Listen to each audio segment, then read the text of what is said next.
గ్రంథాల్లో ఒకటి క్లిష్టంగా మనకు అనిపిస్తాయి, కానీ అవి క్లిష్టమేం కాదు. జాగ్రత్తగా చదవడం, అర్థం చేసుకోవడం ఇంపార్టెంట్. అలాంటి వాటిలో ఒకటి పరమగీతం. మిగతావి వచ్చేసి దానియేలు గ్రంథం, ప్రకటన గ్రంథం. ఇవి కూడా కనీసం ప్రకటన గ్రంథం, దానియేలు గ్రంథాన్ని టచ్ చేసిన వాళ్ళు కూడా ఉంటారు, కానీ పరమగీతాన్ని అయితే మ్యాక్సిమం అందరు స్కిప్ చేసుకుంటానే వెళ్ళిపోతారు. మనకు అర్థం కాదు, చదివినా అనవసరం అన్న ఉద్దేశంతోనే ఎక్కువ మంది ఉంటాం అనేది దీనికి ఒక రీజన్. సో మనము అలా ఏం కాదు, బైబిల్లో దేవుడు ప్రతిదీ మనకు బయలుపరిచాడు. ప్రత్యేకమైన ఉద్దేశాలు అనేవి మనకు బైబిల్ గ్రంథంలో ఉన్న 66 పుస్తకాల మీద దేవునికి ఉన్నాయి. మనకు అవసరమనే దేవుడు ఈ 66 గ్రంథాల్లో ఈ గ్రంథాన్ని కూడా పెట్టాడు. మనకు అవసరం అనే పెట్టాడు. ఎస్పెషల్గా మనం ధ్యానం చేసే ఈ పరమగీతం అనేది కావ్య గ్రంథాల్లో ఒకటి. పాత నిబంధనలో మనం లాస్ట్ వీక్ బ్రదరు చెప్పినప్పుడు చెప్పారు, పాత నిబంధనలో ఉన్న 39 పుస్తకాలని డివైడ్ చేస్తే చరిత్ర గ్రంథాలుగా, ధర్మశాస్త్రం మనకు తెలుసు 5, తర్వాత చరిత్ర గ్రంథాలు అంటే రాజులు, ఈ హిస్టరీ అంతా ఉంటుంది. దెన్ ఆ తరువాత ప్రవక్తలు, పెద్ద ప్రవక్తలు, చిన్న ప్రవక్తలు అనేవి, అండ్ ఈ మధ్యలో ఉండేది మన కావ్య గ్రంథం అంటే యోబు, కీర్తనలు, సామెతలు, ప్రసంగి, పరమగీతం. వీటిని కావ్య గ్రంథాలు అంటారు. అంటే కావ్యాలు, వీటి ద్వారా మనం నేర్చుకోవాల్సిన విషయాలు ఎన్నో ఉంటాయన్నమాట, వాటి ద్వారా మనం నేర్చుకోవాల్సినవి. సో ఇలాగా మనకి అవసరమైనటువంటి ఈ పుస్తకాలని మనము డిస్కస్ చేయాల్సినటువంటి అవసరత ఉంది. సో ఈ పరమగీతం గురించి కూడా మనం ఆలోచన చేస్తే, నేను ఎక్కువ మిగతా బ్యాక్గ్రౌండ్స్ అవి వీటికి ఎక్కువ టైం తీసుకోను, ఎందుకంటే అవన్నీ మన గూగుల్లో కూడా దొరుకుతాయి. ఈవెన్ చాట్ జీపీటీని అడిగినా, ఇదేని అడిగినా, ఎవరు రాశారు, ఎప్పుడు రాశారు, ఇవన్నీ మనకి అవైలబుల్ అంతా. సొలొమోన్ రాశాడు ఇస్ వెరీ క్లియర్. కొన్ని సందర్భాల్లో కొంతమంది ఎక్కువగా ఏం ఫీల్ అవుతూ ఉంటారంటే నాకు అర్థం కాదు, మరి నేను అంత చదువుకోలేదు వాటి విషయాల్లో. కొంతమంది క్లియర్గా పేతురు రాసిన పత్రిక అని అక్కడ రాసి ఉంటుంది, కానీ దీన్ని పేతురు రాసి ఉండొచ్చు లేదా పేతురు పేరు పెట్టి ఉండొచ్చు అని కొంతమంది చెప్తూ ఉంటారు. నాకు అర్థం కాదు మరి అలా చదివేందో. ఒకవేళ కొన్ని బైబిల్ కాలేజెస్ అలా చెప్తాయేమో, నాకు అసలు తెలియదు కాబట్టి చెప్తున్నా. నేను బైబిల్లో ఉన్నదాన్ని బేస్ చేసుకొని అయితే చెప్తా ఉన్నాను. క్లియర్గా ఇక్కడ రాయబడిన విషయాలు అయితే ఏమని ఉన్నాయి అనే దాన్ని మాత్రమే బేస్ చేసుకొని తీసుకోవాలి. ఇది ఫైనల్, ఓకే. సో ఇక్కడ క్లియర్గా ఇది సొలొమోను రచించిన పరమగీతం అని క్లియర్గా రాయబడి ఉంది. ఇది రాసింది ఎవరయ్యానంటే సొలొమోను, ఆయన రాశాడు. పరమగీతం అంటే గీతాలకే గీతం, సాంగ్ ఆఫ్ సాంగ్ అనమాట. సో దావీదు రాసిన కీర్తనలు చాలా ఉన్నాయి కదా. దావీదు రాసినటువంటి కీర్తనలు చాలా ఉన్నాయి. అయినప్పటికీ ఓకే, సో దావీదు రాసిన కీర్తనలు చాలా ఉన్నాయి. వాటికంటే ఇది గొప్పదా? లేదా బైబిల్ గ్రంథంలో ఇంకా చాలా బుక్స్ ఉన్నాయి కదా, అది ఎన్నో కీర్తనలు, చాలా కీర్తనలు ఉన్నాయి, వాటికంటే ఇది గొప్పదా అని అంటే ఖచ్చితంగా దేవుడు గీతాలకు గీతముగా దీన్ని రాయించి పెట్టాడంటే దీని వెనక కొన్ని పర్పస్, కొన్ని ఉద్దేశాలు అయితే ఉన్నాయి. ఖచ్చితంగా మనం వాటిని బట్టి డిస్కస్ చేసుకోవాలి. సో ఆలస్యం చేయకుండా వెళ్దాం. సొలొమోన్ రాశాడు. సొలొమోన్ చక్కగా మంచి ఎంగేజ్లో ఉన్నప్పుడు దీన్ని రాశారని చెప్పేసి చెబుతూ ఉంటారు. అండ్ దెన్ అసలు ఈ పరమగీతంలో ఉన్న విషయాలు ఏంటి? బేసిక్గా క్యారెక్టర్స్ మనం చూస్తే వరుడు లేదా ప్రియుడు అనే మాట కనిపిస్తుంది. అలాగే ప్రియురాలు లేదా వధువుగా, మనం టర్మినాలజీలో వధువుగా. అండ్ థర్డ్ వన్ దేవుడు ఉన్నాడా పరమగీతంలో అంటే పరమగీతంలో కూడా యెహోవా అనే పేరు మనకి చివరిలో కనిపిస్తుంది. దేవుడు కూడా ఉన్నాడు. దేవుడు లేని గ్రంథం ఏమీ లేదు, దేవుని వాక్యము లేనటువంటి గ్రంథం ఏది కూడా లేదు, అన్నిటిలో దేవుడు ఉంటాడు. సో ఇక్కడ కూడా పరమగీతంలో కూడా మనకి యెహోవా అనే పేరు కనిపిస్తుంది. అలాగే ఆయన ఉద్దేశాలన్నీ కూడా క్లియర్గా కనిపిస్తాయి. వీటితో పాటు కొంతమంది ఈ ఉమెన్ ఎవరైతే ఉన్నారో, స్త్రీ ఎవరైతే ఉన్నారో, ఆమె చెలికత్తలు కొంతమంది కనిపిస్తారు. ఈ క్యారెక్టర్స్ మనం బాగా గుర్తుపెట్టుకోవాలి. అతడు, ఆమె, వారు, దేవుడు, ఈ 4 ఇక్కడ ఎక్కువ నడుస్తూ ఉంటాయి. సో ఈ కావ్య గ్రంథంలో అలంకార రీతిగా ఎక్కువ మనకి కనిపిస్తూ ఉంటాయండి. అలంకార రీతిగా అనంటే పోలికలు ఎక్కువ కనిపిస్తూ ఉంటాయి. వీటిని మనం జాగ్రత్తగా అర్థం చేసుకోవాల్సిన అవసరత ఎంతో ఉంది అనే విషయాన్ని గుర్తు చేస్తున్నాను.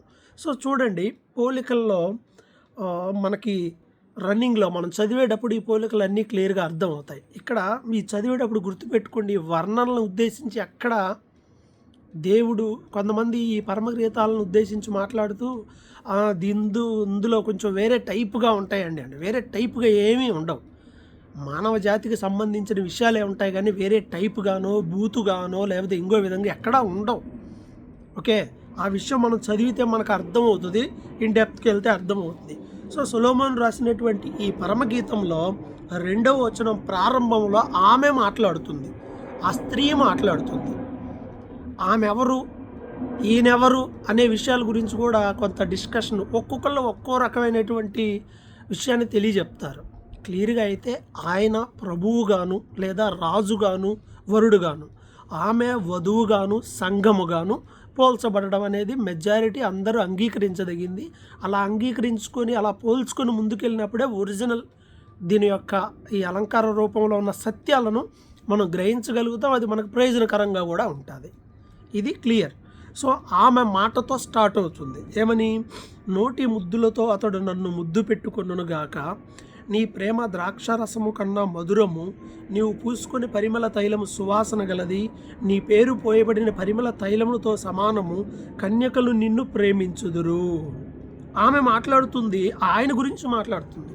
నోటి ముద్దులతో అతడు నన్ను ముద్దు పెట్టుకొనుగాక, ఆయన ప్రేమ గురించి మాట్లాడుతుంది. ప్రేమ, దేవుని ప్రేమ ఎంత గొప్పది. ఇక్కడ ఆమె అతని ప్రేమ గురించి మాట్లాడేటప్పుడల్లా మనం దేవుని ప్రేమ గురించి మాట్లాడుకోవాలి. ఈ ముద్దు అనేది ప్రేమకు గుర్తుగా కనిపిస్తుంది. ముద్దు అనేది ఏం తప్పేం కాదు. అది ఎప్పుడు ఎవరికి ఎలా అనే దాంట్లోనే తప్పు ఒప్పులు అనేవి ఉంటాయి. ముద్దు అనేది తప్పు కాదు. సో ఓకేనా? సో నోటి ముద్దులతో అతడు నన్ను ముద్దు పెట్టుకున్నాడు. ఇది ప్రేమకు సాదృశ్యం. సంఘానికి ప్రభువుకి మధ్య ఉన్నటువంటి ప్రేమకు సాదృశ్యం. ఎంతది అంటే ఎంత మధురమైనది అని అంటే దేవుని ప్రేమ, లేదా ఆమెకి మధ్య ఉన్నటువంటి ఆ ప్రేమ ద్రాక్ష రసము కన్నా మధురమైనది. ద్రాక్ష రసమే మధురంగా ఉంటుంది, అలాంటి దానికన్నా మధురంగా ఉంటుంది ఈ ప్రేమ అని వర్ణిస్తూ ఉంటాడు. అప్పుడు చెలికత్తెలో మాట్లాడుతారు, ఆమెతో ఉన్నవారు అంటున్న మాట 4వ వచనంలో, నన్ను ఆకర్షించు అంటే మమ్మల్ని కూడా పిలువు, మేము నీ దగ్గరకు వస్తాము, రాజు తన అంతఃపురంలోకి మమ్మల్ని కూడా చేర్చుకుంటే నీతో పాటు మేము కూడా సంతోషంగా ఉంటాము, యథార్థమైన మనసుతో వాళ్ళు నిన్ను ప్రేమిస్తున్నారు కదా అని ఆమె పక్కన ఉన్న వాళ్ళు అంటారు. మేము కూడా జాయిన్ అవుతాము, ఇందులో భాగస్వాములం అవుతాము అని వాళ్ళు అడుగుతున్నప్పుడు ఇప్పుడు ఆమె అంటుంది, యెరూషలేము కుమార్తెలారా. ఆ పక్కనున్న వాళ్ళతో చెలికత్తెలు అన్నారే వాళ్ళు, యెరూషలేము కుమార్తెలు వాళ్ళతో అంటుంది, నేను నల్లని దాన్ని కానీ సౌందర్యవంతురాలనే. ఎలాగా అంటే కేదారు వాడి గుడారంలాగా, సొలొమోను నగరంలో ఉన్న తెరల్లాగా. అంటే దే ఆర్ బ్లాక్, అవి నల్లవి. కేదారు వారి గుడారం అంటే కేదారు అనేది నల్ల మేకల యొక్క బొచ్చు కత్తిరించేటువంటి స్థలం. అది అంతా బ్లాక్ అన్నమాట, సింబల్, బ్లాక్ సింబల్. సో నేను నల్లని దానినే కానీ నేను సౌందర్యమైనది. అంటే అందం అనేది కలర్ని బట్టి ఉండదు. ఒక సందర్భంలో నేను ప్రపంచ సుందరులుగా సెలెక్ట్ అయిన వాళ్ళందరి లిస్ట్ చూస్తే ఒక బ్లాక్ ఆవిడ కనిపించింది. అరే నల్లగా ఉన్న వాళ్ళు అసలు ప్రపంచ సుందరులు ఎలా అవుతారా అని నేను ఆలోచన చేస్తే షీ వాజ్ సెలెక్టెడ్ అంతే. ఇక్కడ అందం అనేది రంగును బట్టి కాదు. ఇది విషయాన్ని మనం గ్రహించాలి. సో నేను నల్లగా ఉన్నాను కానీ నేను సౌందర్యమైన దానిని, బట్ నేను నల్లని దాన్ని కాబట్టి నన్ను చిన్న చూపు చూడొద్దు అని చెప్పేసి ఆవిడ మాట్లాడటం మనం చూస్తూ ఉంటాం. She was neglected or rejected by her colour. తమ రంగును బట్టి ఆమె నిర్లక్ష్యం చేయబడింది. సో దేవుడు మనల్ని ఎప్పుడు నిర్లక్ష్యం చేస్తాడు అని అంటే not by caste or colour or something. దేవుడు మనల్ని ఆకర్షించాలి అంటే మనం ఆత్మ సంబంధమైన సౌందర్యం కలిగి ఉండాలి. ఆత్మీయ సౌందర్యం మనకు అవసరం. కాబట్టి అంతా బాగుండే ఆత్మ సంబంధమైన సౌందర్యం లేకపోతే ప్రయోజనం ఏమీ లేదు. సామెతల్లో ఆయన చెప్పినట్టుగా పంది ముక్కున బంగారు కమ్మి పెడితే ఎలా ఉంటుంది, వివేకము లేని సుందరమైన స్త్రీ అలాగా. సో ఈమె బ్లాక్ అయినప్పటికీ నేను సౌందర్యంగా ఉన్నాను అని. కాబట్టి ప్రభు సన్నిధిలో మనము మచ్చలేని వారిగా, అంటే రంగు అనేది ఇక్కడ విషయం కాదు కానీ సౌందర్యం, ఆధ్యాత్మిక సౌందర్యాన్ని మనం కలిగి ఉండాలి.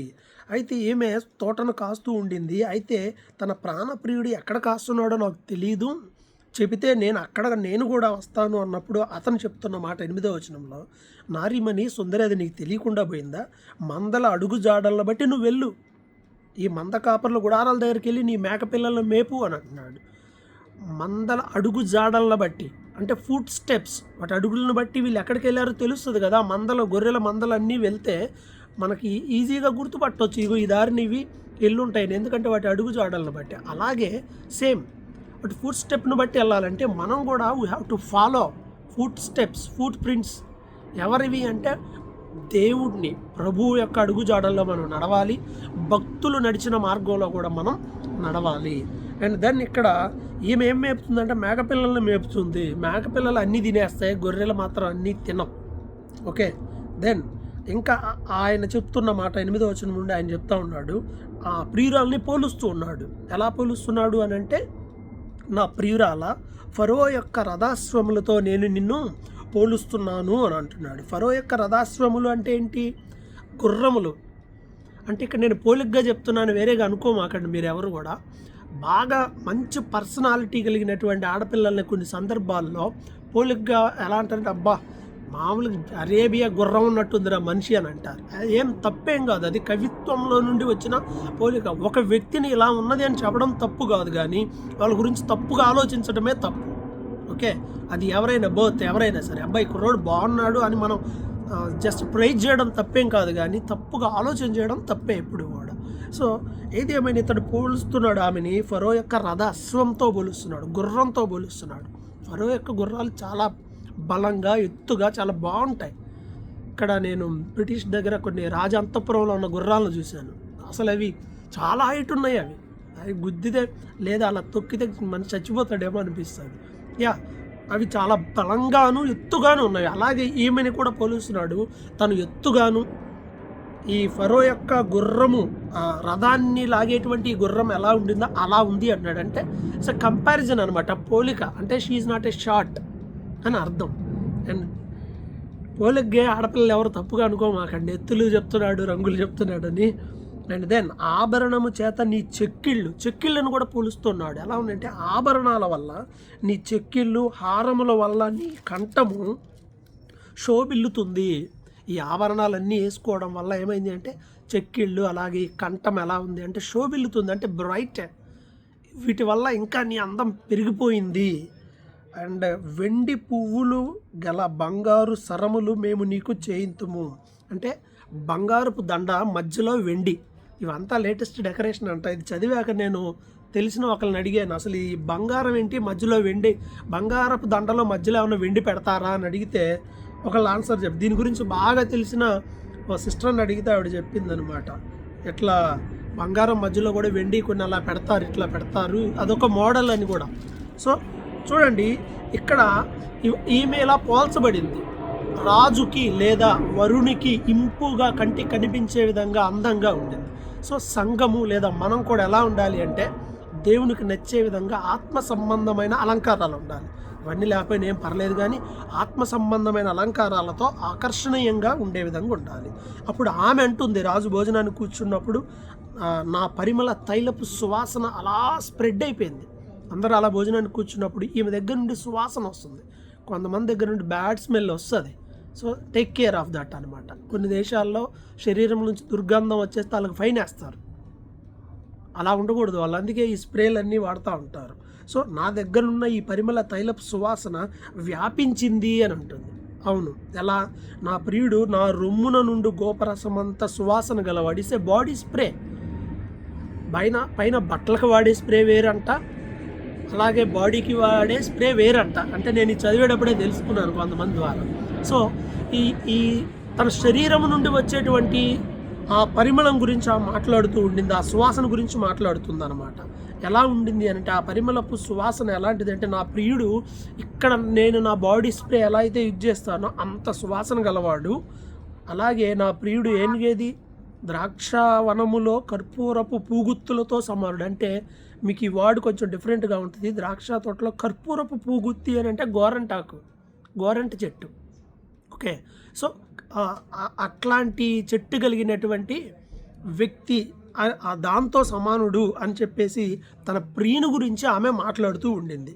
అలాగే అతనేమంటున్నాడు 15వ వచనంలో, నా ప్రియురాల నీవు సుందరివి, నీ కళ్ళు గువ్వ కళ్ళు, నీ కళ్ళు మంచివి, నీ కళ్ళు గువ్వ కండ్లు అని అంటున్నాడు. అండ్ నీవు ఆమె అంటుంది అప్పుడు, నా ప్రియుడా నీవు సుందరుడు అతి మనోహరుడువు, మన సైనము పచ్చని చోటు, మన మందిరంలో దూల దేవదారం రాణులు, మన వాసములు సరళపు రాణులు. అంటే మనం ఉండబోయే స్థలం గురించి ఆమె మాట్లాడుతుంది, ఎంత ఉన్నతమైనది అని. ప్రభు మనతో కూడా ఉండబోయేటువంటి స్థలము అది అద్భుతమైనది. దేవుడు తను నమ్మిన వారి కోసం ఏర్పాటు చేసిన స్థలం అది పరలోక పట్టణం. ప్రకటన గ్రంథంలో చివరి అధ్యాయం 21లో పరలోక పట్టణం గురించి మనకి వర్ణన అనేది ఉండింది. ఎంత అద్భుతంగా దేవుడు చక్కగా పునాదులతో ముత్యములతో అలా పెట్టాడు అనేది మనం ఆలోచించేద్దాం. దేవుడు మన కోసం ఏర్పాటు చేసిన రమ్యమైన మంచి స్థలము అది అనే విషయాన్ని మనం గ్రహించాలి. ఇది 1వ అధ్యాయంలో. ఇక 2వ అధ్యాయంలోనికి వచ్చేపాటికి ఆమె మాట్లాడుతుంది ఏమని, నేను షారోను పొలంలో పూసే పుష్పం లాంటిది దాన్ని లోయలో పుట్టే పద్మం లాంటి దాన్ని, బలురక్కసి చెట్లలో వల్లి పద్మము కనపడినట్లుగా. ఈ 2వ వచనం నుండి ఆయన మాట్లాడుతున్నాడు, 1వ వచనం ఆమె మాట్లాడుతుంది. నేను షారోను పొలంలో పూసిన పుష్పం లాంటి దాన్ని, లోయలో పుట్టే పద్మం లాంటి దాన్ని. ఈ షారోను పుష్పము అనేది ఏంటంటే కలువ పువ్వు అన్నమాట. సో ఈ లోయలో పుట్టే పద్మం లాంటి దాన్ని నేను అంటుంది. లోయలో బురద అంత పిచ్చి పిచ్చిగా ఉంటుంది ఆ లోయ అంతా. సో అక్కడ ఒక బ్యూటిఫుల్ ఫ్లవర్ అనేది ఉండింది. అంటే చుట్టూ ఉన్న సిచ్యువేషన్ ఈజ్ డిఫరెంట్, కానీ ఈ పువ్వు యోగ్యమైంది. అలాగే లోకంలో మనం కూడా ఎలా ఉన్నామంటే, ఆయన కూడా అంటాడు, ఆమె గురించి మాట్లాడుతా తర్వాత వచనంలో, ఈమె బలురక్కసి చెట్లలో వల్లి పద్మం లాంటిది అని. అన్ని పిచ్చి చెట్లు కంప చెట్ల మధ్య మంచి పువ్వు లాంటిది అది. ఈ లోకంలో మనం కూడా అలా ఉండాలి.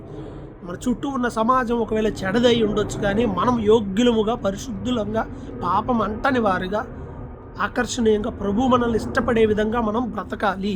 ఇది ఇక్కడ దేవుడు మన దగ్గర నుండి కోరుకుంటుంది. అంటే బురదలో నుండి వచ్చిన కలువు పువ్వులాగా, పిచ్చి చెట్ల మధ్యలో ముళ్ళ చెట్ల మధ్యలో నుండి వచ్చిన మంచి ఫ్లవర్ పువ్వులాగా మనము ఉండాలి.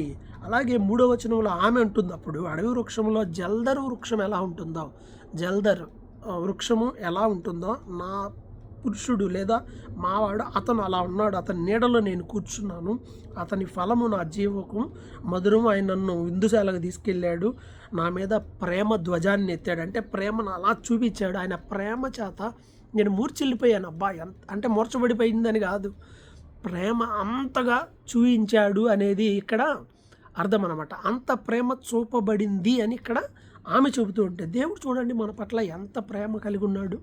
దేవుడు తన ప్రేమను వెల్లడి చేశాడని రోమపత్రిక కూడా చెప్తుంది. ఎంత వెల్లడి చేశాడంటే మన కోసం ప్రాణం ఇచ్చే అంతగా ఆయన తన ప్రేమను మన పట్ల వెల్లడి చేశాడు. సో ఇంకా ఆమె మాట్లాడుతుంది కదా, అతని జల్దరు పండ్లు పెట్టి నన్ను ఆదరించండి, అతని ఎడమ చెయ్యి నా తల కింద ఉంది, కుడి చేత్తో నన్ను కౌగిలించుకుంటున్నాడు. అంటే ఏంటి అంటే పొసెసివ్నెస్, ఈమె నాకు చెందినది అని ఆయన భావిస్తూ ఉన్నాడు, నన్ను దగ్గరకు తీసుకుంటున్నాడు. దేవుడు కూడా మనల్ని తన ప్రేమ చేత దగ్గరకు తీసుకుంటున్నాడు అనే విషయాన్ని మనం గ్రహించాలి. అండ్ 7వ వచనంలో అంటుంది కదా, ఇదిగో యెరూషలేము కుమార్తెలారా, పొలములో ఇర్రులను బట్టి లేళ్లను బట్టి, ఇర్రులు అంటే జింకలు, లేళ్ళు మీ అందరికీ తెలుసు. సో జింకలను బట్టి లేళ్ళను బట్టి మీరు ప్రమాణం చేయించుకోండి, అసలు మీరు మమ్మల్ని డిస్టర్బ్ చేయొద్దు అని నేను మిమ్మల్ని బతిలాడుతున్నాను. నా ప్రియుని స్వరం వినపడుతుంది, ఆయన వస్తున్నాడు, నా ప్రియుడు వస్తున్నాడు. ఎలా వస్తున్నాడు?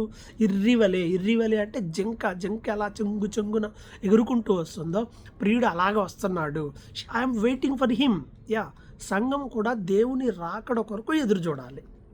సంఘం దేవుని రాకడ కొరకు ఎదురు చూడాలి, ఎందుకంటే ఆయన రాబోతూ ఉన్నాడు కాబట్టి.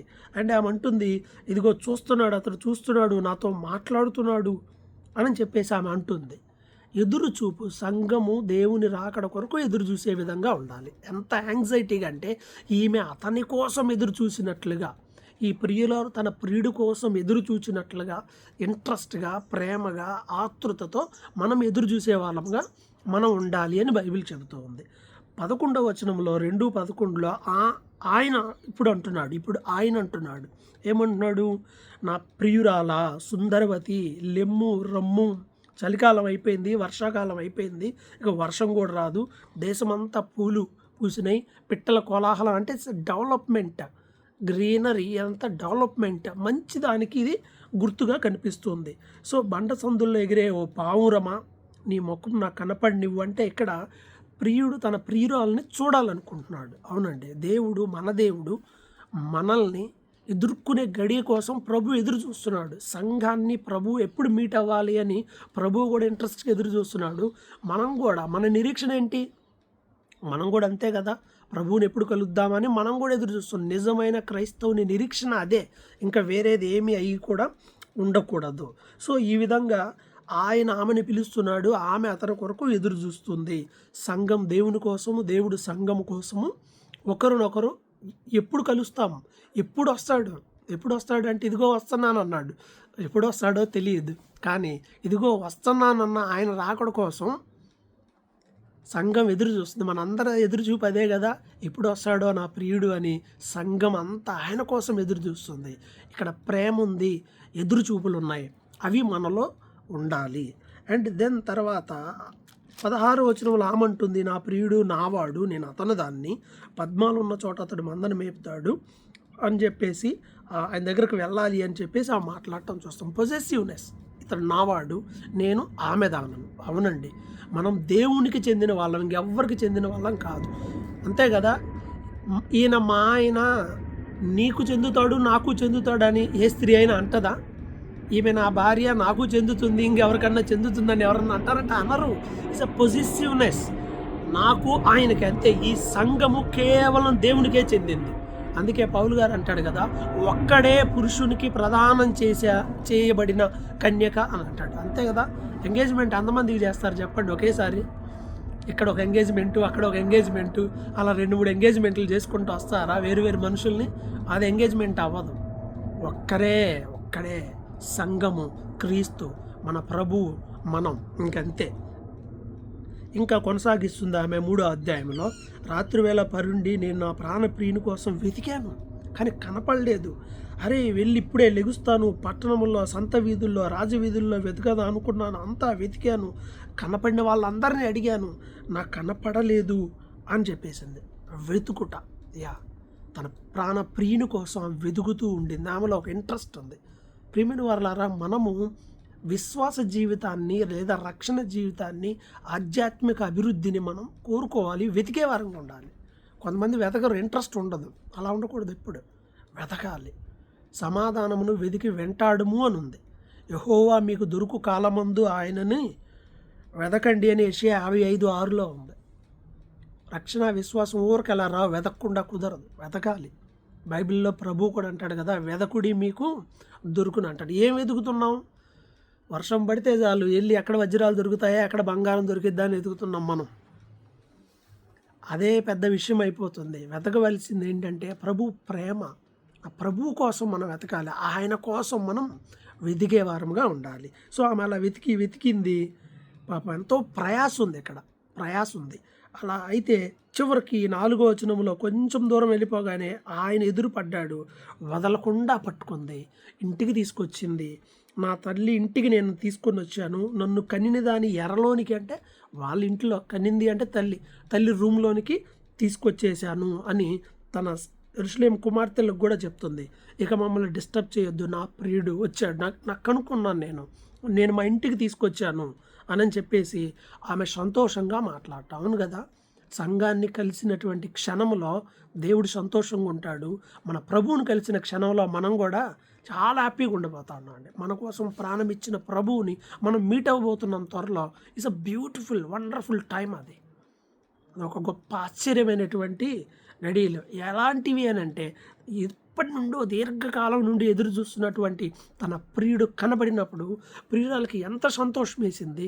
అబ్బా, ఆ సంతోషం మామూలుగా అయితే ఎవరు చెప్పలేం. అలాంటి గొప్ప సంతోషాన్ని సంఘం ఒకరోజు అనుభవించబోతుంది. అంటే మనము మన ప్రభువును చూసేటువంటి క్షణం రాబోతుంది. మనం పాడతాం కదా, ప్రియా యేసు రాజును నే చూచినా చాలు, మహిమలో నేను ఆయనతో ఉంటే చాలని. అబ్బా, ఎంత గొప్ప భాగ్యము, ఎంత గొప్ప ఆధిక్యత, ఎంత గొప్ప సంతోషం మనకు రాబోతుందో దానికోసం ఎదురు చూస్తూ ఉంటాం. ఇక ఆమె అలా అన్న తర్వాత 3వ అధ్యాయం 6వ వచనంలో ఆమె పక్కనున్న చెలికత్తెలు ఆమెతో అంటున్నారు కదా, ధూమస్తంభముల వలె, అంటే పొగగొట్టాలు. ధూమస్తంభాలు అంటే పొగగొట్టాలాగా అరణ్య మార్గంలో వస్తుంది. ఇదేంటి? గోపరసంతో, సాంబ్రాణితో, అంత పరిమళంతో వస్తుంది. ఏంటిది అంటే సొలొమోను పల్లకి. ఇది సొలొమోను పల్లకి, 60 మంది శూరులు ఉన్నారు దానికి. దాన్ని ఆ పల్లకిని అటు ఇటు కొంతమంది ఖడ్గదారులు యుద్ధ వీరులు ఉన్నారు. రాత్రి వేళ కూడా అది ట్రావెల్ చేయాలి కాబట్టి దాన్ని పరిరక్షించడానికి కొంతమంది కూడా ఉన్నారు. సొలొమోన్ దానిలోనే ఒక మంచం ఒకటి చేయించాడు లెబానోనుతో. అండ్ దాని స్తంభాలు మీన్స్ స్టిక్స్ లాగా మన కడ్డీలాగా ఉంటాయి కదా, అవి వెండితో చేసినవి.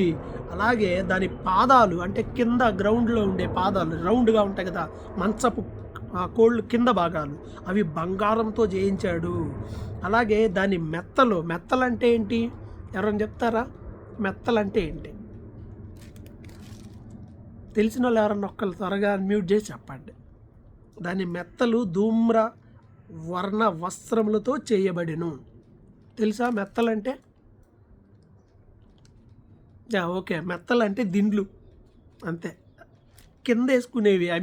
మెత్తగా మనం పడుకునేటప్పుడు కింద వేసుకునేవి, అవి ఏవైనా సరే. మెత్త తెలంగాణలో ఎక్కువ వాడతారు, మెత్త అని అంటారు. అంటే తల కింద దిండు అవ్వచ్చు, మన కింద కొంచెం మెత్తగా ఉండడానికి ఉపయోగించే ఏదైనా అవ్వచ్చు. సో ఇలా విచిత్ర ప్రేమను సూచించే విచిత్రమైన కుట్టి పనితో యెరూషలేము కుమార్తెలు దాని లోపలి భాగాన్ని అలంకరించారు. అంటే సొలొమోను పల్లకి రెడీ అయిపోయింది. అందులో సొలొమోను లేడు, కానీ సొలొమోను పల్లకి అది ఆయనకు చెందిన పల్లకి. ఈ పల్లకి అనేది ఉండింది. 11వ వచనంలో సియోను కుమార్తెలకు ఇన్విటేషన్ ఇక్కడ, వేంచేయండి సియోను కుమార్తెలారా, కిరీటాన్ని ధరించిన సొలొమోను రాజును చూడండి. పెళ్లి టైంలో వాళ్ళ అమ్మ ఆయనకి పెట్టిన కిరీటాన్ని చూడండి, ఎంతో హ్యాపీగా ఉంటుంది. పెళ్లి టైంలో రాజుకి ఆ తల్లి ఆయనకి పెట్టిన కిరీటము. మరి పెళ్ళప్పుడు రాజుగారు ఎలా వస్తాడు? పెళ్ళప్పుడు పెళ్లి కూతురు పెళ్లి కొడుకు ఎలా వస్తారు చెప్పండి? మన వైపు రకరకాలుగా వస్తారు. అండ్ ఒక్కొక్క దేశంలో పెళ్ళి ఒక్కో రకంగా సాగుతూ ఉంటుంది. పెళ్ళప్పుడు కొంతమంది అలంకరణలు చాలా డిఫరెంట్గా ఉంటాయి. సో నేను వాటి గురించి ఏం కామెంట్ చేయబోవడం లేదు, కానీ వాటెవర్, పెళ్ళప్పుడు మంచిగా ఉండడం కోసం, బాగా కనపడటం కోసం అందరు రకరకాలుగా ఉంటారు. అలాగనే ఇక్కడ పెళ్లి దినమున కిరీటమును ధరించిన సొలొమోను రాజును చూడటానికి రండి. వాళ్ళ అమ్మ కిరీటం పెట్టింది అతని తల మీద, చూడటం రండి అని చెప్పి అందరికి ఇన్విటేషన్ అనమాట. దేవుని రాజ్యంలోనికి అందరికి కూడా దేవుడు ఇన్విటేషన్ ఇస్తున్నాడు, రండి, నిత్య జీవంలో పాలు పంపులు పొందండి, ప్రయాసపడి భారం మోసుకొనిచున్న సమస్త జనులారా నా ఎద్దుకు రండి అని దేవుడు ప్రతి ఒక్కళ్ళను కూడా ఏం చేస్తున్నాడంటే ప్రేమతో ఇన్వైట్ చేస్తున్నాడు. ఇది దేవుని ఆహ్వానం. దేనికి? సంఘం అనేటువంటి వధువుగా నీవు నేను ఉండడానికి, దేవుడు వరుడుగా ఉండి తనతో పాటు యుగ యుగాలు నిత్య జీవంలో ఉండడానికి ఆహ్వానము. దీన్ని మనం తీసుకొని ముందుకు వెళ్ళాలి. అండ్ ఇంకా 4వ అధ్యాయంలో అతను అంటున్నాడు, నా ప్రియురాలా, నీవు సుందరివి, నీ ముసుగు గుండా నీ కన్నులు గువ్వ కన్నుల వలె కనబడుతున్నవి. ఇక్కడ అతడు ఆమె అందాన్ని పోలుస్తున్నాడు. మరలా ఇందాక చెప్పాను ఆల్రెడీ, ఇప్పుడు మరలా పోలుస్తున్నాడు. ఏమని అంటున్నాడు అని అంటే చూడండి, నీ ముసుగులో నుండి చూస్తే నీ కళ్ళు గువ్వ కన్నుల్లాగా ఉన్నాయి. పెళ్ళప్పుడు అమ్మాయికి ఏం చేస్తారు? ముసుగేస్తారు. ఆ ముసుగులో నుండి చూస్తూ ఉంటే కళ్ళు కనిపిస్తూ ఉన్నాయంట, గువ్వ కళ్ళు తెల్లగా బాగా కనిపిస్తూ ఉన్నాయి. అండ్ నీ తల వెంట్రుకలు ఎలా ఉన్నాయంటే అంటే బాడీలో ఉన్న ప్రతి పార్ట్ని పోలికగా, ఎక్కడ మనకు అశ్లీలత కనపడుద్ది దీంట్లో, ఒక వండర్ఫుల్ బ్యూటిఫుల్ కంపారిజన్ కనిపిస్తుంది. ఇక్కడ ఎలా పోలుస్తున్నాడు అని అంటే, నీ కళ్ళు గువ్వ కళ్ళులాగా ఉన్నాయి, నీ తల వెంట్రుకలు ఎలా ఉన్నాయంటే గిలాదు పర్వతం మీద మేకల మందనలాగా పోలి ఉన్నాయి. మేకల మందలు ఎలా ఉంటే పర్వతం మీద మనం డ్రోన్ షాట్ పైన నుండి చూస్తే ఎలా కనిపిస్తుంది, మందలు ఇలా కనిపిస్తాయి, ఇలా ఉన్నట్టుగా, అంటే కరెక్ట్గా ఉంటాయి, ఒక ఆర్డర్లో ఉంటాయి. అలాగే నీ హెయిర్ కూడా, నీ తల వెంట్రుకలు అలా ఉన్నాయి. అండ్ గిలాదు పర్వతం మీద మేకల మందల్లాంటి నీ తల వెంట్రుకలు, నీ పలువరస కత్తెర వేయబడినవి, కడుగుబడి అప్పుడే పైకి వచ్చిన జోడు పిల్లలు కలిగి ఒకదాన్నైనా పోగొట్టుకొనక సుఖముగా ఉన్న గొర్రెల కదుపును పోలి ఉన్నవి. ఎలా ఉన్నది అని అంటే ఈమె పలువరస అంటే పంటి వరస. మన పళ్ళు మనం చూసుకోవాలి. పళ్ళలో కూడా అందం ఉంటుందంటే అంతే మరి. నవ్వితే కొంతమంది పళ్ళ వరుసను బట్టి అందంగా ఉంటుంది, కొంతమంది పళ్ళు గ్యాప్ ఉన్న పళ్ళు, విరిగిపోయిన పళ్ళు, పుచ్చిపోయిన పళ్ళు, అప్ అండ్ డౌన్స్ ఉండే పళ్ళు, ఇంకోటి గురించి నేను కామెంట్ చేయను, ఇక్కడ వచ్చింది కాబట్టి చెప్తున్నాను. సో ఈ పళ్ళు వరుస ఎలా ఉంటుందంటే కత్తెరతో అలా కట్ చేసి డిజైన్ చేసినట్టు చక్కగా ఉన్నాయట. ఎలా అనంటే చక్కగా స్ట్రైట్ కట్ చేసినట్టుగా, అబ్బా ఎంత బాగున్నాయండి మీ పళ్ళు అనే విధంగా ఉన్నాయంట. ఆమె పళ్ళు అలా ఉన్నాయి. పెళ్ళప్పుడు ఇవన్నీ చూస్తారా? సో ఆమె పళ్ళు వరస అలా ఉండి కత్తెర వేసినట్టుగా వచ్చిండి. అప్పుడే పైకి వచ్చిన జోడు పిల్లలు, మేక పిల్లలు జోడు పిల్లలు ఉంటాయి కదా, ఆ 2 పిల్లలు ఉన్నట్టుగా అంత అందంగా ఉంటుందో అలా ఉన్నాయి. నీ పెదవులు ఎరుపు నూలును పోలి ఉన్నవి. రెడ్ థ్రెడ్ అంటే సన్నని దారం. పెదాలు సన్నగా దారంలాగా ఉన్నాయి నీ పెదవులు, ఇలా ఉన్నాయి. ఒక్కో దేశంలో ఒక్కో రకంగా ఉంటుంది. ఆఫ్రికా దేశంలో బాగా వీళ్ళు పెదాలు లావుగా ఉండడం కోసం వీటిని కుట్టుకుంటారు, ఇంకా బాగా లావుగా ఇంత లావు కావాలని కోరుకుంటా ఉంటారు వాళ్ళు. But the beauty is different. ఎక్కడ సన్నగా ఉండేటువంటి ఎరుపు నూలులాగా నీ నోరు సుందరం, నీ ముసుగు గుండా నీ కణతలు ఎలా ఉన్నాయంటే 3వ వచనంలో విచ్చిన దాడిమ ఫలము.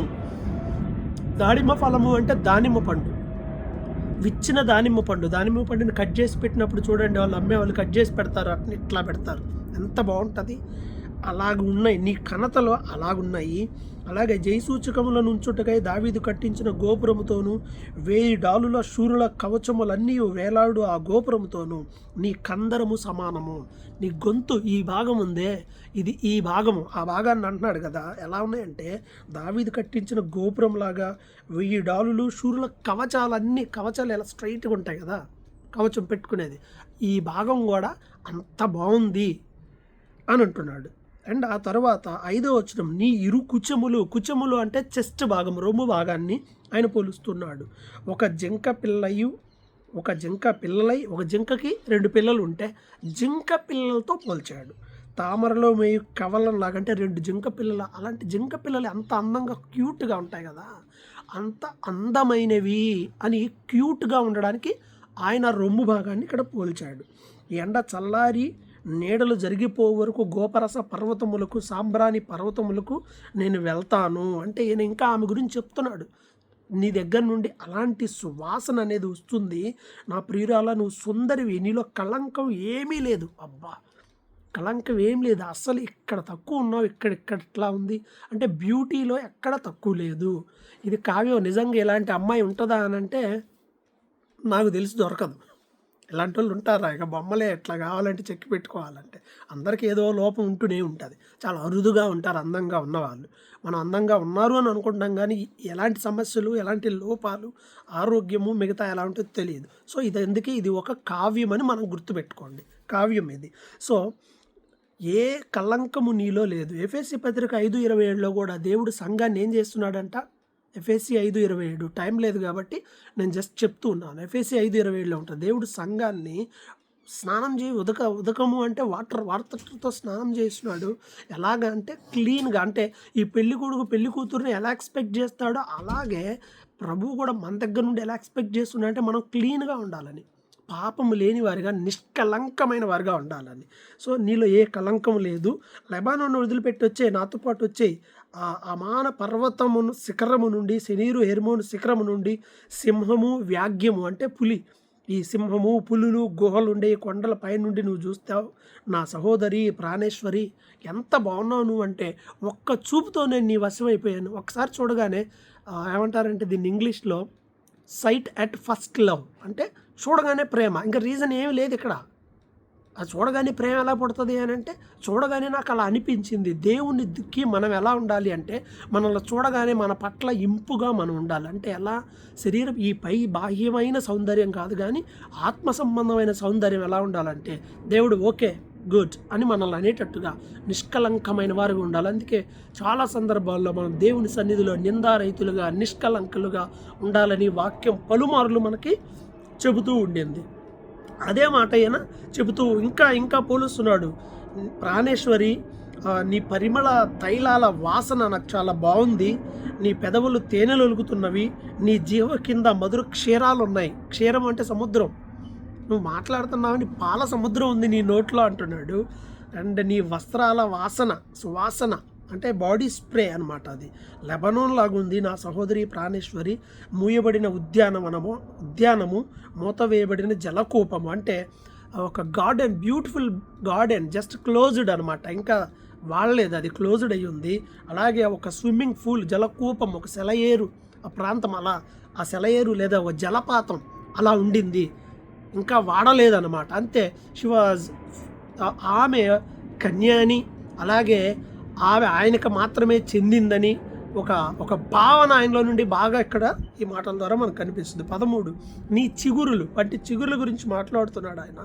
దాడిమ వనం అంటే దానిమ్మ వనము, వింతైన శ్రేష్ఠ ఫలాలు, కర్పూర వృక్షాలు, జటామాంస వృక్షాలు అంటే ఇవన్నీ ఈ పరిమళ సువాసననిచ్చేవి, వీటన్నిటి పేర్లు చెప్తా ఆయన మాట్లాడుతూ ఉంటాడు. అప్పుడు ఆమె అంటుంది 16లో, ఉత్తర వాయువు రా, దక్షిణ వాయువు రా, నా ఉద్యానవనం మీద నుండి విసరండి, మీ పరిమళాలు వ్యాపింపజేయండి. ఇక్కడ ఉన్నటువంటి ఈ సువాసన నా ప్రియుడు ఉద్యానం దాకా అక్కడ దాకా వెళ్ళిపోవాలంటే ఈ గాలి ఏం చేస్తుంది, ఇది స్ప్రెడ్ అయ్యేలా చేస్తుంది ఈ స్వీట్ స్మెల్ని. అలాగే అంతా వ్యాపించాలి అని. అవును, మన వెలుగు ప్రకాశించాలి, మన నీతి క్రియలను బట్టి, సత్క్రియలను బట్టి పరలోకమందున్న దేవుని మహిమపరిచేలా మనం ప్రభువుకి మహిమకరంగా ఉండాలి అనేది దేవునికి ఇష్టమైనటువంటి మాట. ఆమె 16లో ఆ మాట ఉంది. ఇక 5వ అధ్యాయంలోనికి వచ్చేపాటికి ఆయన అంటున్నాడు, సహోదరి, నా సహోదరి, నా ప్రాణేశ్వరి, నా ఉద్యాన వనముకు నేను వచ్చేసాను. ఆమె అంటుంది కదా, ఆయన నా ప్రియుడు వస్తున్నాడని వచ్చేసాడు. ఇక నేను అన్ని సమకూర్చుకుంటున్నాను, అయితే క్షీర సహిత ద్రాక్షారస పానం చేస్తున్నాను, తేనె తింటున్నాను అని చెప్పి, స్నేహితులారా మీరు కూడా పానం చేయండి అని ఆయన అన్నాడు. అప్పుడు ఆమె అంటుంది, నేను నిద్రపోయాను. ఆయన ప్రియుడు వచ్చాడు. ఇప్పుడు ప్రియుడు రాగానే ఏమి ఉంటుంది, నేను నిద్రపోయాను కానీ నా మనసు మేల్కొనే ఉండింది, నా పావురమా నిష్కలంకురాల ఆలకింపుము, నా తల మంచుకు తడిచింది, నా తల వెంట్రుకలు రాత్రి కురిసే చినుకులకి, రాత్రి బయటికి వెళ్ళాను కదా తడిచినవి, నేను నా వస్త్రాలు తీసేసాను, ఇప్పుడు మరలా వేసుకోవాలి, నేను కడుక్కున్నాను శుభ్రంగా నా కాళ్ళు, మరలా తిరిగి ఇప్పుడు మరలా మురికిలోకి వెళ్ళడం దేనికి అని అనుకుంటుంది. తలుపు సందులో నా ప్రియుడు అలా చేయి పెట్టినప్పుడు అతని పట్ల నాకు ఆ జాలి అనిపించింది, తీద్దామని నేను అనుకున్నాను, కానీ లేట్ అయిపోయింది. లేట్ అయిపోయేలోపు ఆయన వెళ్ళిపోయాడు. అబ్బా, ఇక ఆమె సొమ్మసిల్లిపోయింది. ఇక ఆయన కోసం మరలా తిరిగి వెదుగులాటం, ప్రయాసపడడం స్టార్ట్ చేసింది. మనం కూడా రక్షణ దొరికినప్పుడే, దేవుడు సమీపంగా ఉన్నప్పుడే, అవకాశం ఉన్నప్పుడే, తర్వాత మరలా అవకాశాలు వస్తాయో రావో తెలియదు. నేడు అనే సమయం ఉండగానే బైబిల్ చెప్తున్నట్టుగా ఆయన తలుపు దగ్గర నిల్చుండి తట్టుచూ ఉంటాడంట. తలుపు తీస్తే ఆయన మనతో కలిసి భోజనం చేస్తాడు. టైం ఉన్నప్పుడే మనం యూజ్ చేసుకోవాలి. టైం అయిపోయాక మనం ఏం చేస్తే ప్రయోజనం లేదు. బుద్ధిగల కన్యకలు, బుద్ధి లేని కన్యకలు ఉపమానంలో కూడా అదే కదా ఉండింది. ఆయన వచ్చినప్పుడు వీళ్ళు రెడీ అవ్వలేదు, that's it, close the door అన్నారు. తర్వాత వచ్చి ఎంత ఓపెన్ చేసినా ప్రయోజనం లేకుండా పోయింది. అలాగే ఈమె ఆ తర్వాత ఎంతో ప్రయత్నించింది, ప్రయాసపడింది, కానీ ఏమైనా వచ్చిందంటే ఏమీ లేదు. ఆయన వెళ్ళిపోయాడు. ఎంత పిలిచినా పలకలేదు. ఇంకెళ్ళి అందరిని అడుగుతుంది, కావాలి వాళ్ళని అడుగుతుంది, అయ్యా కనపడ్డా, కనపడలేదు. ఇంకా కనపడిన వాళ్ళు ఏమైనా కొట్టారు, ఏమైనా గాయపరిచారు, ఆ పై వస్త్రాన్ని తీసుకున్నారంటే ఆమె తనకున్నటువంటి వాటిని పోగొట్టుకుంది. సంఘం ఎప్పుడు వీటిని పోగొట్టుకోకూడదు. మనం కలిగి ఉన్న వాటిని గట్టిగా పట్టుకోవాలి. రక్షణ, దీన మనసు, పరిశుద్ధత, పవిత్రత, యోగ్యత, వీటన్నిటిని మనం కలిగి ఉండేవారంగా ఉండాలి. వాటిని పోగొట్టుకోకూడదు. ఆమె అలా అయిపోయినప్పుడు యెరూషలేము కుమార్తెలతో అంటుంది, నా ప్రియుడు మీకు కనిపించాడా, కనపడితే నాకు చెప్పండి అని అంటే, అప్పుడు వాళ్ళు అంటున్నారు, నీ ప్రియుడు అంటున్నావు కదా, ఏంటి నీ ప్రియుని విశేషం ఏంటి, అతన్ని ఎలా గుర్తించాలి, అతను ఎలా ఉంటాడంటే, అప్పుడు ఆమె చెప్తుంది 10వ వచనం 5:10, నా ప్రియుడు ధవలవర్ణుడు. ఆయన అలా ఆయన పోలిక ధవలవర్ణుడు, రత్నవర్ణుడు. ఆయన చూడడానికి బాగా హైట్గా మంచిగా బాగుంటాడు, చూడటానికి బ్రైట్గా ఉంటాడు, రత్నవరుడు ఆయన. అండ్ 10,000 మంది పురుషులు ఉన్న ఆయన గుర్తించవచ్చు. ఆయన శిరస్సు అపరంజి అంటే బంగారం లాగా ఉంటుంది. అతని తల వెంట్రుకలు కాకపక్షము అంటే కాకి బ్లాక్. కృష్ణవర్ణము అంటే బ్లాక్ అన్నమాట, బ్లాక్. సో ఇలా బ్లాక్గా ఉంటుంది ఆయన తల వెంట్రుక. ఇక్కడ ఏమే పోలుస్తుంది తన ప్రియుణ్ణి, ఆయన తల వెంట్రుకలు అవి అంటే నొక్కులు. మనం ఇప్పుడు 5వ అధ్యాయం 11వ వచనంలో ఉన్నాం. అవి నొక్కులుగా కనపడుచున్నవి. నొక్కులుగా అంటే ఇప్పుడు కుర్రోళ్ళు హెయిర్ స్టైల్ అంతా అబ్బాయిలు అమ్మాయిలు అర్థం కావట్లేదు, వీళ్ళు కూడా జడలేసుకుంటున్నారు. ఈ కుర్రులు నొక్కులు కనపడట్లా. అంతకుముందు కుర్రులు నొక్కులు ఇలా ఉండేవి. కుర్రులు అంటే హెయిర్, నొక్కులుగా ఎట్లా ఉండేది. కర్లింగ్ హెయిర్ లేకపోయినా కొంచెం ఫ్రంట్ భాగంలో కర్లింగ్ వచ్చేలాగా ఇట్లా దూవుతూ ఉండేవాళ్ళు కూడా కొంతమంది. ఇప్పుడు అదేం లేదు, జడేసుకుంటున్నారు. 4 రోజులు అయితే పూలు కూడా పెట్టుకుంటారు అబ్బాయిలు మొత్తానికి. సో ఈయన హెయిర్ స్టైల్ ఎలా ఉండింది అని అంటే కుర్రులు నొక్కులుగా ఉన్నాయట. అండ్ అతని నేత్రాలు ఎలా ఉన్నాయంటే నదీ తీరాల్లో ఉన్న గువ్వలాగా కనిపిస్తున్నాయి. పాలతో కడిగినట్టుగా స్వచ్ఛంగా ఉన్నాయి ఆయన కన్నులు. అండ్ అవి చక్కగా తాచిన రత్నాల్లాగా ఉన్నాయి. అతని చెక్కిళ్ళు పరిమళ పుష్పస్థానములు, సుగంధ వృక్షాల చేత శోభిల్లే ఉన్నత భూభాగాలు. అతని పెదవులు పువ్వుల్లాగా పద్మముల్లాగా ఉన్నాయి. ద్రవరూపక జటామాంసి వలె అవి పరిమళిస్తున్నాయి. అతని కరములు అంటే చేతులు, అతని చేతులు తర్షీసు రత్నభూషితమైన స్వర్ణగోళము వలె ఉన్నవి. అతని చేతులు ఎలా బంగారు కడ్డీలాగా స్ట్రైట్గా ఉన్నాయి. స్వర్ణగోళం అంటే బంగారపు కడ్డీలాగా ఉన్నాయి. అతని కాయము నీలరత్న ఖచ్చితమైన విచిత్రమగు దంత పనిగా కనిపిస్తుంది. అతని శరీరం ఎలా ఉన్నాయి అని అంటే నీలరత్నములు వాటన్నిటితో పొదిగిన విచిత్రమైనటువంటి ఒక దంతపు పనిగా అలా వాటన్నిటిని అలా డెకరేట్ చేస్తే ఆ బ్లూ ఆ రత్నాలతో అన్నీ చేస్తే ఎలా ఉంటుందో అలా ఉంది ఆయన శరీరము. అతని కాళ్ళు మేలి బంగారంలాగా ఉన్నాయి. ప్రకటన గ్రంథం 1వ అధ్యాయంలో కూడా ఆయన కాళ్ళు అపరంజి వలె ఉన్నాయని ప్రకటన 1లో కూడా ఉంటుంది. ఇదంతా ప్రభువుకి పోలిక, వరునికి పోలిక ఆయన ఎలా ఉన్నాడు. సో ఆయన కాళ్ళు నిలిపిన చలువురాతి స్తంభాల్లాగా ఉన్నాయి. అతని వైఖరి లెబానోను పర్వతంలాగా అలా ఉండింది. అతను దేవదారు వృక్షం అంత ప్రసిద్ధంగా ఉంది అది. అండ్ అతని నోరు అతి మధురం, అతి కాంక్షణీయుడు. ఇతను నా ప్రియుడు, ఇతను నా స్నేహితుడు అని చెప్పింది. ప్రభు గురించి ఆమె చెప్పినటువంటి మాటలు. మన ప్రభువు గురించి మనం చెప్పాలి. ఆయన ప్రేమ ఎంత గొప్పది, ఆయన మనల్ని ఎంత ప్రేమించాడు అనే విషయాన్ని మనము తెలియజేసుకోవాలి. అండ్ దెన్ 6వ అధ్యాయము స్త్రీలలో వాళ్ళు అంటున్నారు అప్పుడు ఆమెతో ఉన్నవారు, స్త్రీలలో అధిక సుందర వైదానా మీ ప్రియుడు ఎక్కడికి వెళ్ళాడమ్మా, ఏ దిక్కుకి వెళ్ళాడు, వెతుకుదాం రండి అని అంటే అప్పుడు ఆమె అంటుంది ఉద్యానవనం దగ్గరికి వెళ్ళి ఉంటాడు, అక్కడ ఆయన మేపుతాడు, ఆ పద్మాలను ఏరుకోవడానికి వెళ్ళి ఉంటాడు, అక్కడికి వెళ్దాము, అక్కడ నా ప్రియుని దాని నేను, అతను నావాడు, అతను అక్కడ ఉంటాడు అని ఆమె అన్నది. అప్పుడు అక్కడికి వెళ్తే 4వ వచనంలో అతను మాట్లాడుతున్నాడు. అంటే ఇప్పుడు వీళ్ళిద్దరు మరలా మీట్ అయ్యారు. ఇక్కడ 4వ వచనంలో మీట్ అయితే ఆయన అంటున్నాడు, ఏమంటున్నాడంటే నా సఖి నీవు తిర్సా పట్టణం వలె సుందరంగా ఉన్నావు. తిర్సా పట్టణం ఒకప్పుడు ఇశ్రాయేలీలకు రాజధాని. ఆ పట్టణం చాలా అందంగా ఉంటుంది. ఆ పట్టణం ఆమెను మరలా పోలుస్తున్నాడు. ఇక్కడ తిర్సా పట్టణం అంత అందంగా ఉంటావు, యెరూషలేము అంత సౌందర్యం అంటే పట్టణాలతో పోలుస్తున్నాడు అందాన్ని. నువ్వు కలకత్తా లాగా అందంగా ఉంటావు అమ్మాయి అన్న ఎవరన్నా అన్నారనుకో మీరేమంటారు, ఈడేమంటారా బాబు కలకత్తా బాంబే ఢిల్లీ అంటున్నాడు అంటావా. ఇక్కడ అవి రాయబడి ఉంది. అంటే అంత సౌందర్యమైన పట్టణాలు అవి. ఎక్కడ అందుకే అశ్లీలత అనేది లేదు అనేది అందుకే ఇక్కడ సౌందర్యం. యెరూషలేము అంతా, తిర్సా పట్టణం అంతా టెక్కములనెత్తిన సైన్యములే. టెక్కము అంటే పతాకం, జెండా ఎత్తిన సైన్యంలాగా భయం పుట్టిస్తున్నావు, అంత భీకరంగా కూడా ఉన్నావు. నీ కనుదృష్టి నా మీద ఉంచొద్దు, అది నన్ను వశపరుచుకుంటుంది. నన్ను చూడమాక, నువ్వు నా వైపు చూస్తే నేను నీ వశమైపోతాను అని మరలా ఈమె హెయిర్ గురించి మాట్లాడాడు, ఆమె పంటి వరసల గురించి మాట్లాడాడు. మొత్తం మరలా తిరిగి ఆమెను మరలా వర్ణించాడు. 4 అధ్యాయంలో వర్ణించాడు. మరలా అవే మాటలు ఇక్కడ ఉంటాయి. సో ఈ విధంగా ఆమె తన గురించి ఆయన ఆమె గురించి చెప్తున్నాడు. పావురం వలె నిష్కలంకమైనది. అవును, సంఘం నిష్కలంకంగా ఉండాలి. మరలా మాట్లాడుకున్నాం. ఇంకా ఆమెని పొగుడుతూ ఉన్నాడు. ఆమెను ధన్యురాలు అంటారు అందరూ అని. 10వ వచనం చూడండి, సంధ్యారాగాన్ని చూపట్టుచు. సంధ్యారాగము అంటే రెడ్, ఈవినింగ్ సూర్యుడు ఎలా ఉంటాడు రెడ్, అలా రెడ్గా ఉంటూ చంద్రబింబం అంత అందంగా ఉండి సూర్యుని అంత స్వచ్ఛంగా ఉంది. వ్యూహము అంటే సైన్యంలో ఒక భాగాన్ని వ్యూహం అంటారు. ఒక 2000 మంది, 3000 మంది, 6000 మంది కూడా ఉంటారు వ్యూహంలో. ప్రభు అంటాడు కదా, నేను కోరితే నా తండ్రి 12 సేనా వ్యూహముల కంటే పంపడా అని. వ్యూహము అదొక సైన్యం అనమాట. సో సైన్యం యొక్క గ్రూప్, వ్యూహిత సైన్య సమభీకర రూపిణి. చూడటానికి అట్లా ఉండిందనమాట ఆవిడ. ఈమె ఎవరు, లోయలో చెట్లు ఎన్ని ఉన్నాయి చూడటానికి, ద్రాక్షవల్లులు చిగుర్చునో లేదో, దానిమ్మ వృక్షాలు పూత పట్టలేదు చూడటానికి. నేను అక్షోట వృక్ష వనానికి వెళ్తే అక్కడ నేను ఆమెను కలుసుకున్నాను అని అంటున్నాడు. అప్పుడు వాళ్ళు అంటున్నారు ఆమెతో ఉన్న వాళ్ళు 11వ వచనంలో, షూలమ్మతి రా మనం అక్కడికి వెళ్దాం అని చెప్పేసి తిరిగి రా అని అంటున్నారు. షూలమ్మతి దీని గురించి చాలామంది ఈమె షూనేం పట్టణానికి చెందిందని, ఈమె బబులోనికి చెందిందని రకరకాలుగా ఉంటారు. సో వాటెవర్ ఏదైనా, ఆమె ఎవరైనా ఏదైనా, ఇక్కడ బైబిల్లో అయితే క్లారిటీ లేదు. సో ఆమె ఎవరైనా ఏదైనా మనము నేర్చుకోవాల్సిన పాఠాన్ని మనం నేర్చుకోవాలి ఈమె నుండి.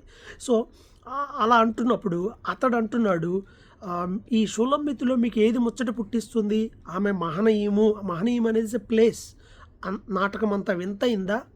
రాజకుమార పుత్రిక అని మరలా ఏమని పోలుస్తున్నాడు, నీ పాదరక్షకులతో నువ్వు ఎంత అందంగా నడుస్తున్నావు, నీ చెప్పులు నువ్వు ఎంత బాగా నడుస్తున్నావు, నీ ఊరువులు అంటే తొడలు, నీ తొడలు శిల్పకారి చేసిన ఆభరణ సూత్రం లాగా, అంటే అలా ఆభరణ సూత్రం ఎలా ఉంటుంది, ఈ ఆభరణ సూత్రం అలా ఉండింది. అలాగే నీ గాత్రము పద్మాలంకృత గోధుమ రాశి, నువ్వు మాట్లాడితే ఎంత బాగుండింది, నీ ఇరుకు చెములు ఆల్రెడీ వీటి గురించి పోలిక వచ్చేసింది, ఇవన్నీ పోలికలు వచ్చేసినాయి. నీ కళ్ళు హెష్బోను పట్టణంలో ఉన్న 2 తటాకంలాగా ఉన్నాయి. నీ నాసిక 4లో, నాసిక అంటే ముక్కు దమస్కు దిక్కును చూసే లెబానోని శిఖరంలాగా ఉండింది. నీ శిరస్సు కర్మేలు పర్వతంలాగా ఉంది. నీ తల వెంట్రుకలు ధూమ్రం రెడ్ కలర్లో ఉన్నాయి. వీటి చేత రాజు వాటి ఉంగరాల చేత, అంటే నీ తల వెంట్రుకల్లో ఉన్న ఉంగరాల చేత రాజు బద్దుడగుచున్నాడు అని చెప్పి ఆమె తాళవృక్షం 7వ వచనంలో, తాళవృక్షం అంటే తాడి చెట్టులాగా స్ట్రైట్గా ఉన్నావు. అండ్ నీ శ్వాస వాసన జల్దరు ఫల సువాసన యాప్రికాట్ లాగా ఉండింది అని ఈమె గురించి మాట్లాడుతాడు. అంటే ఇవన్నీ పోలికలు, ఆమె కొన్ని పోలికలు ఆల్రెడీ గతంలో చెప్పాను కాబట్టి ఇక్కడ చెప్పలేదు, అలా ఉండింది అని చెప్పాడు. అప్పుడు ఆమె అంటుంది, ఆ శ్రేష్ఠ ద్రాక్షరసం నా ప్రియునికి మధుర పానీయము, నేను నా ప్రియుని దానిని నేను ఆయనతో కలిసి ఉండాలి అని ఆమె ఇష్టపడుతూ మాట్లాడిన మాట ఇక్కడ మనకి ఈ అధ్యాయంలో కనిపిస్తుంది. మనము మన ప్రియునికి చెందిన వారము, ఆయనతోనే మనం ఉండాలి, ఆయనతో మనం సహజీవనం, అంటే ఆయనతో మనం జీవించాలి. మన లక్ష్యం ఏంటి, యేసయ్యతో కలిసి యుగయుగాలు జీవించటం. ప్రకటన గ్రంథంలో కూడా అదే కదా ఉంది, యుగయుగాలు ఆయనతో కాపురం ఉంటాం. అబ్బా, ఆయనతో ఉండేటువంటి భాగ్యం. ఈమె తన ప్రియునితో ఉన్నప్పుడు ఎంత సంతోషాన్ని అనుభవిస్తుంది, అంత ఫీల్ అవుతుందో, అలాగే మనం త్వరగా వెళ్దాం రండి ఆయనతోనే ఉండాలి అని చెప్పి అంటుంది. అండ్ 7:13 ఒక మాట ఉంది, పుత్రదాత వృక్షము సువాసన ఇచ్చుచుంది అని. పుత్రదాత వృక్షం అంటే అది తింటే పిల్లలు పుడతారు, అంటే శరీరంలో కొన్ని ప్రాబ్లమ్స్ ఎవరికైతే ఉంటాయో వాళ్ళకి ఈ పండ్లు తినిపించే ఉండింది. ఈ చెట్లు నిజంగా ఉన్నాయి. ఆదికాండం 30:14 వచనంలో కూడా ఒక హస్బెండ్ తన ఒక ఆమెకి ఒక అతను ఇది ఇస్తాడు, ఎవరు ఏంటో మీరు తర్వాత చదవండి. ఆదికాండం 30:14లో ఉంది. సో ఆ వాసన వస్తుంది, ఆ చెట్ల వాసన అంటున్నారు. అంటే శరీరంలో ఉన్నటువంటి లైంగిక చర్యలు ప్రేరేపిస్తుందా, అది అంతేగాని పిల్లల్ని అత్యనంగానే పుడతారని కాదు, అది ప్రేరేపిస్తుంది వ్యక్తిలో ఉన్నటువంటి ఆ చర్యల్ని అనేది అర్థం అక్కడ. సో ఇది 7. ఇక 8 చివరి అధ్యాయం ముగించబోతా ఉన్నాను. నా తల్లి వద్ద స్తనపానము చేసిన ఒక సహోదరుని వల్లే నువ్వు నా దగ్గర ఉంటే, అంటే మా బ్రదర్ మా దగ్గరే ఉంటాడు కదా, అలాగా నువ్వు నాతోనే ఉంటే ఎంత బాగుండు. నీకు ఎదురే నేను ముద్దు పెడతాను, ఎవరూ నిన్ను నిందించరు, ఎవరునూ నన్ను నిందించరు, నీకు మార్గదర్శిగా ఉంటాను మా తల్లి ఇంట్లో. అంటే నువ్వు నాతోనే ఉంటావు అంటే తనతో కలిసి ఉండాలనే ఆమె కోరిక ఇక్కడ మనకు కనిపిస్తుంది. నువ్వు నాతోనే ఉంటావు, ఎడమ చేయి తల కింద ఉంటుంది, కుడి చేతితో కౌగిలించుకుంటా, అంటే పొసెసివ్నెస్ అనమాట, స్వాస్థ్యముగా నాకు చెందిన వ్యక్తి అలాగా ఉంటుంది అని అంటూ, యెరూషలేము కుమార్తెలారా మమ్మల్ని డిస్టర్బ్ చేయొద్దు. అప్పుడు వాళ్ళు అంటున్నారు 5వ వచనంలో 8:5లో, తన ప్రియుని మీద ఆనుకొని అరణ్య మార్గం వచ్చినది ఎవతే అంటే ఎవరు అని, జల్దరు వృక్షము క్రింద నేను నిన్ను లేపాను. ఆమె అంటుంది, అప్పుడు ఆమె జల్ద వృక్షం కింద నిన్ను లేపాను, అక్కడ నీ తల్లికి నీ వలన ప్రసవేదన కలిగింది, నిన్ను కన్నిన తల్లి అచ్చటనే ప్రసవేదన పడింది. ప్రేమ మరణమంత బలమైనది, ఈర్ష్య పాతాళమంత కఠోరమైనది, దాని జ్వాలలు అగ్ని జ్వాల సమములు, అది యెహోవా పుట్టించు జ్వాల. అంటే తన ప్రేమ గురించి ద్వేషం గురించి చెప్తూ ఉండింది. ప్రేమ ఎంతో బలమైందని, నీ హృదయం మీద నన్ను నామాక్షరముగా, అంటే నీ గుండె మీద రాసుకుంటాను నీ పేరు, గుండె మీద చెక్కించుకున్నాను అంటారే, అట్లా చెక్కించుకోకూడదు. ఎవడు ఏ ప్రేమ ఉన్నా అమ్మాని కూడా చెక్కించుకోమాకండి, క్యాన్సర్ వచ్చిద్దంట ఈ పచ్చబొట్ల వల్ల. పచ్చబొట్లు పొడిపించుకోవద్దని బైబిల్లో పాత నిబంధనలో క్లియర్గా ఉంది. అయితే ఇక్కడ నామాక్షరంగా అంటే ఒక ఈ పేరును రాసుకుని అక్కడ గుండె మీద పెట్టుకునేటువంటి వాళ్ళ అలంకరణలో భాగం అది. నీ హృదయం మీద నన్ను పేరుగా రాసుకుని పెట్టుకో, నీ భుజానికి అలా రాసి పెట్టుకో నన్ను, అంటే నన్ను నీతోనే ఉండనివ్వు అని. ఆమె తన ప్రేమను ఆయనతో ఉండడం గురించి చెప్తూ ఉంది. అప్పుడు 8వ వచనంలో వాళ్ళు అంటున్నారు, ఆమెతో ఉన్న చెలికత్తెలు, మాకు చిన్న చెల్లెలు కలదు, దానికి వయసు రాలేదు, వివాహ కాలానికి వచ్చినప్పుడు ఏం చేద్దాం, అది ప్రాకారం లాంటిది అయిపోయింది, అంటే గోడ లాంటిది అయిపోయింది, అంటే అన్ప్రిపేర్డ్ అనమాట.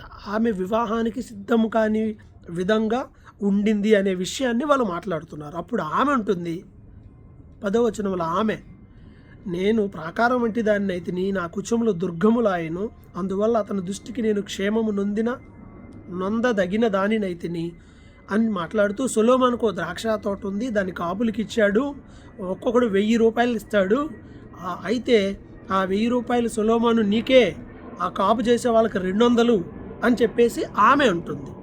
అంటే ఇక్కడ పొజిటివ్నెస్ వచ్చేసిందనమాట. తను ఓన్ చేసేసుకుంది, సొలొమోనుని తను ఓన్ చేసుకుంది. అలాగే దేవుడు కూడా ఏం చేశాడు అని అంటే ఓన్ చేసుకున్నాడు.